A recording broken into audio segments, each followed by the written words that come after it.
but look at these different shots. So the upper left corner, you're looking at Gaston County. You have Monroe, those dark, ominous clouds, rain rolling past the Speedway, and then Kannapolis just looks like an unmotivational day, if I can get that word out. Flash flood warnings, we're seeing those in different parts of the state, mainly around Greensboro, because it's just been a train of rain. That's been the big problem here, where areas such as the foothills, you haven't seen as much rain as, say, the greater Charlotte area recently. So now you're really starting to prime those soils. It's going to be good for your drought status. But then all this rain, especially around Gaffney, that's the one that's going to be working its way towards the Charlotte area over the next hour, hour and a half. Once it's here, it should remain for a couple of hours. That's going to allow for a decent amount of rainfall to come down, at least a half inch to maybe even 1 to 2 inches, depending on where some of those cells are going to be setting up. Here's the reason why we're so flood prone. Your July rainfall, we're now up to 4.19 inches. I did reports a couple of weeks ago saying about how well below average we were for the month of July. We're just 7 days ago, we were just shy of 2 inches.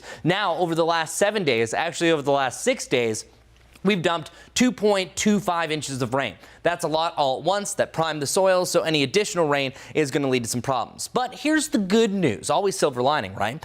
This Thursday, every Thursday, the U.S. Drought Monitor does an update. It updates this map here. But this is the improvement. North Carolina has seen a decrease of 20.7% for its dry, abnormally dry, or drought status. And even the northeastern side of the state, no dry status whatsoever. So a lot of improvements across the state. South Carolina barely moved because you had just enough rain to not make it worse, but it didn't really make it better. So we're still looking at some more rain needed. We just don't need it all at once. So we've seen some big changes. The good news for North Carolina, the extreme drought status has been completely eliminated, and our moderate drought has actually dropped down by about 45%. So good news there.